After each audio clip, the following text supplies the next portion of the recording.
Luis Lucián Bonaparte fue un inquieto europeo, nacido en Gran Bretaña de padre francés y madre británica. Vivió a caballo entre estos dos países e Italia, pero viajó a multitud de lugares del continente, entre ellos a Euskadi, llevado por su afán de conocimiento, en un principio sobre la ciencia y posteriormente sobre la filología. Era hijo de Luciano Bonaparte, hermano de Napoleón y consecuentemente sobrino del emperador Napoleón. Cuando él contaba un año de vida, la familia fijó su residencia en Canino, en la provincia de Viterbo, en Italia. En el año 1815 fue declarado príncipe imperial, aunque no lo fue efectivamente hasta 1853. Unos años antes, en 1848, abandonó Italia para trasladarse a Francia, donde había sido elegido diputado de la Asamblea Nacional por Córcega. Un año después lo fue por el departamento de Sena. Tras la caída de su primo, Napoleón III, en 1870, se trasladó a Gran Bretaña. A lo largo de esos años en los que se dedicaba a la acción política, también realizaba aportaciones a la química, a la mineralogía y a la lingüística, siendo esta última la que le ganó el paso a la historia. Luis Lucián Bonaparte viajó a Euskadi en 5 ocasiones, entre 1856 y 1869.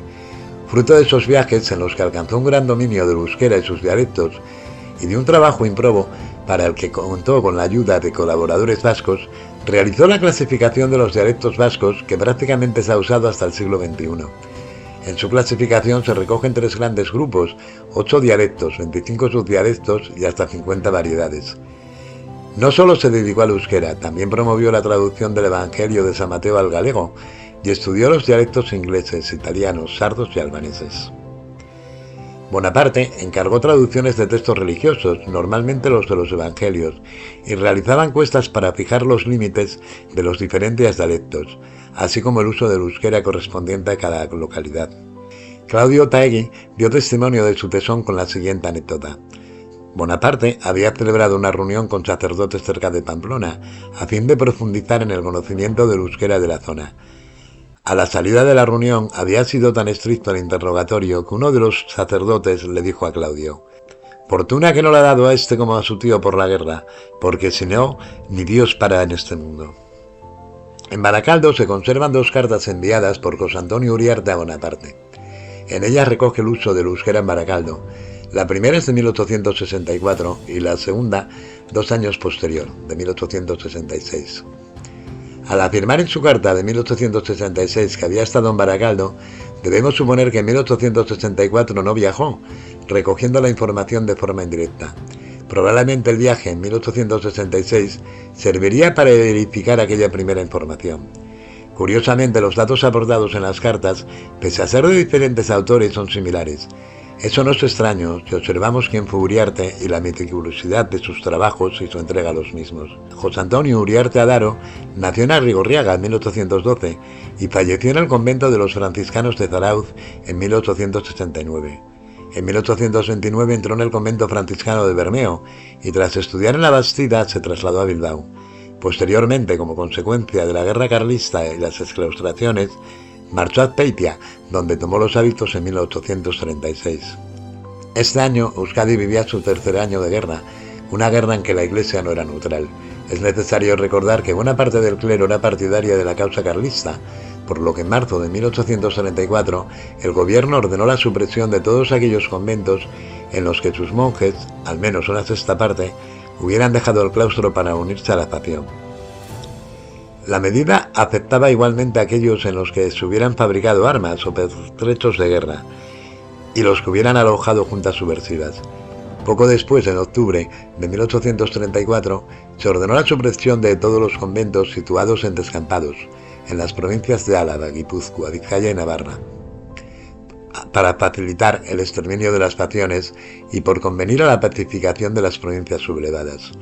Finalmente, en 1836, se suprimieron todas las casas religiosas de varones, con la única excepción de los 3 colegios reservados a la formación de los misioneros con destino a Asia, así como los hospitalarios y los escolapios. Uriarte, en 1840, acabada la guerra y aplicado el último decreto de exclaustración que cerró los últimos 5 monasterios abiertos, abandonó el convento y recaló en Marquina, en la casa del conde de Peñaflorida, donde profundizó en el conocimiento del euskera, lo que le llevó a ser traductor de las Juntas Generales. Además, por su condición de excelente orador, se dedicó a las misiones, esto es decir, ir de pueblo en pueblo predicando. En 1856, Bonaparte escuchó un sermón de Uriarte en la iglesia de San Nicolás de Bilbao y lo convirtió en su colaborador. Como consecuencia de la alta consideración en que lo tenía, Bonaparte le encargó la traducción de la Biblia al dialecto de Guipúzcoa. Lamentablemente, la publicación, iniciada en 1859, no llegó a publicarse en su totalidad. En 1858, Uriarte viajó a Londres con el encargo de supervisar la impresión de diversos trabajos de Bonaparte. En 1859 se reabrió el convento de Bermeo y un año después Uriarte volvió a la vida monacal.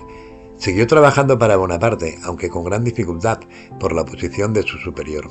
Testimonio de esa hostilidad constituye una carta que remite en octubre de 1864.